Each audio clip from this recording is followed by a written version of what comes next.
آقا آپ یہاں قیام نہ کیجیے۔ جب بھی اللہ کا کوئی نبی یہاں آیا تو رویا، جب بھی اللہ کا کوئی ولی یہاں پہ آیا تو اس نے گریہ کیا، جب بھی اللہ کا کوئی خاص بندہ یہاں پہ آیا تو اس کا دل گھبرایا، مولا آپ یہاں قیام نہ کیجیے۔ امام نے فرمایا نہیں، یہی ہماری منزل ہے، یہ زمین ہمارے ہاتھ فروخت کر دو۔ 60,000 درہم میں اس وقت امام حسین نے کربلا کی زمین کو خریدا، اور خریدنے کے بعد بنی اسد سے کہا کہ ہمیں یہاں ہمیشہ نہیں رہنا، ہم یہ زمین تمہارے حوالے کرتے ہیں، تمہیں ہبا کرتے ہیں، لیکن کچھ شرطوں کے ساتھ۔ دیکھو ان میں پہلی شرط یہ ہے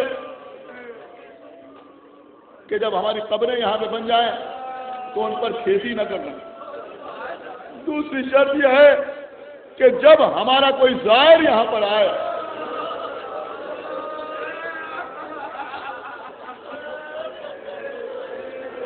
اور وہ تم سے ہماری قبر کا نشان پوچھے تو اسے ہماری قبر تک پہنچا دینا۔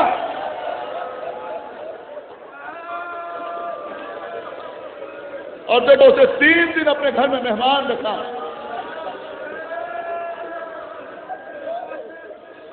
اسے بھوک کا احساس نہ ہونے پائے، اسے پیاس کا احساس نہ ہونے پائے، اسے 3 دن تک اپنے گھر میں مہمان رکھنا۔ رو لیجیے ابھی، اسے 3 دن اپنے گھر میں مہمان رکھنا۔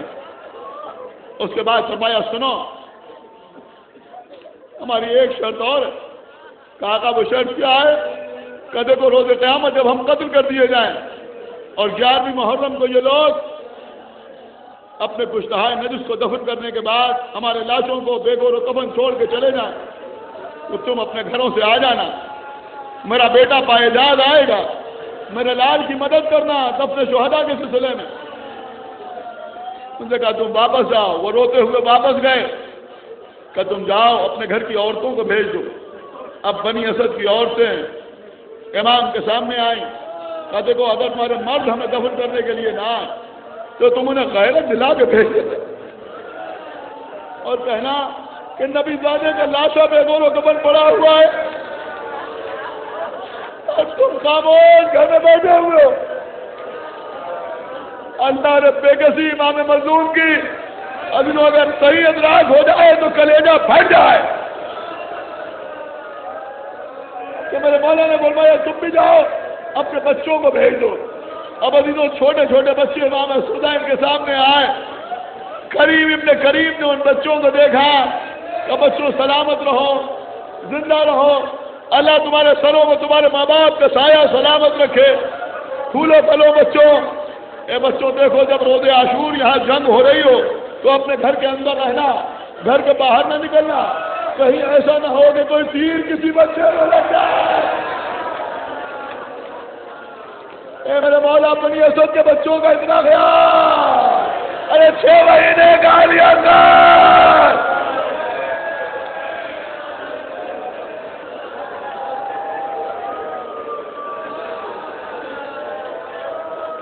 پھر آپ کے مولا کہتے ہیں بچوں دیکھو جب ہم قتل کر دیے جائیں، یہاں کا لشکر چلا جائے، اے بچوں اگر تمہارے ماں باپ ہمیں دفن کرنے کے لیے نہ آئے، قسم خدا کی قیامت ہے قیامت، کہ اگر تمہارے ماں باپ ہمیں دفن کرنے کے لیے نہ آئے تم اپنے گھروں سے کھیلتے ہوئے باہر آ جانا، ارے ایک ایک مٹھی خاص اٹھا کر ہمارے لاشوں پر رکھ۔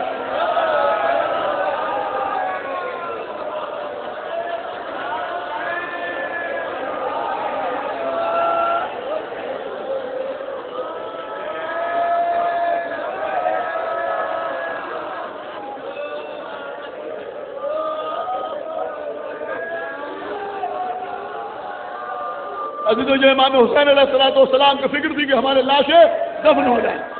دوسری فکر کس بات کی تھی؟ دوسری فکر اس بات کی تھی کہ بیویوں کی بے پردگی نہ ہو، بیویوں کی بے پردگی نہ ہو۔ لیکن جو بیویاں آقا حسین کی عزادار ہیں وہ غور سے سنیں کہ آقا حسین فرما رہے ہیں اور یہ چاہتے ہیں کہ بیویوں کی بے پردگی نہ ہو۔ خدا کے لیے حجاب کا ہمیشہ خیال رکھیں، اور کم سے کم جب بارگاہوں میں آئیں، چاہے وہ مولا عباس کی بارگاہ ہو یا حضرت عباس کی درگاہ ہو یا نجف ہو یا کربلا ہو، جب وہاں آئیں تو خصوصیت کے ساتھ حجاب کا خیال رکھیں، اس لیے کہ آپ کے مولا کو بڑا خیال تھا، یاد آقا بھیا عباس خیمے اس انداز سے لگواؤ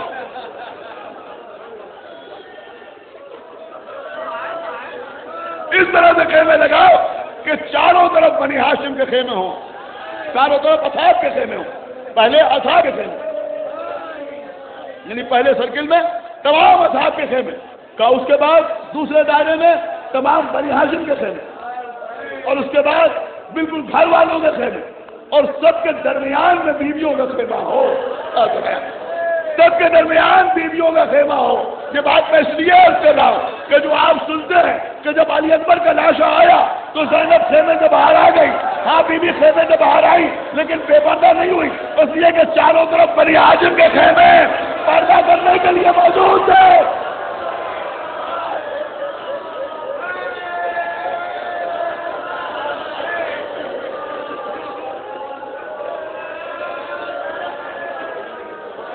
چاروں طرف بنی ہاشم کے خیمے پردہ کرنے کے لیے موجود تھے، اور اس کے بعد انصار کے خیمے بھی موجود تھے.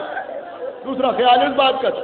تیسرا کس بات کا خیال تھا کہ بھیا عباس دریا کنارے خیمے نصب کرانا، کہیں ایسا نہ ہو کہ بچے پیاسے رہ جائیں، کہیں ایسا نہ ہو کہ پانی کی کوئی پریشانی رہ جائے.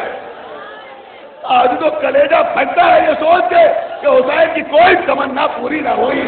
اگر چاہتے تھے کہ لاشیں دفن ہو جائیں تو 3 دن تک لاشیں سے دونوں قبر پڑا رہا. اگر چاہتے تھے کہ بیویوں کی بے پردگی نہ ہو تو بعد قتل حسین زینب کے سر سے چادر چھین لی گئی. کربلا سے کوفے سے شام. اجرکم اللہ. بس آخری بات، آج 2 محرم ہے. آج یہ مخصوص مسائل ہر سال پڑھتا ہوں. پوری توجہ آپ حضرات کی چاہتا ہوں عزیزوں. امام حسین نے دریا کے کنارے خیمے اس لیے لگوائے کہ بچے پیاسے نہ رہیں، بچے پیاسے نہ رہیں. عزیزوں امام حسین کے خیمے لگ گئے. جو حضرات کربلا مولا کی زیارت کر کے آئے ہیں انہوں نے دیکھا ہوگا کہ وہ جگہ کہ جو خیمہ گاہ کہلاتی ہے وہ وہی جگہ ہے جہاں پر امام حسین کے خیمے لگے ہوئے تھے. بہت ساری علامتیں بنائی گئی ہیں. عزیزوں حضرت عباس کا خیمہ سب سے پہلے تھا، یعنی دیگر بنی ہاشم کے خیمے اندر تھے لیکن حضرت عباس کا خیمہ سب سے پہلے تھا. حضرت عباس اپنے خیمے کے دروازے پر بیٹھے ہوئے ہیں کرسی پہ. سامنے کچھ فاصلے پر شبیہ پیغمبر شہزادے علی اکبر کھڑے ہوئے. یزید کی فوج کا ایک رسالہ آیا.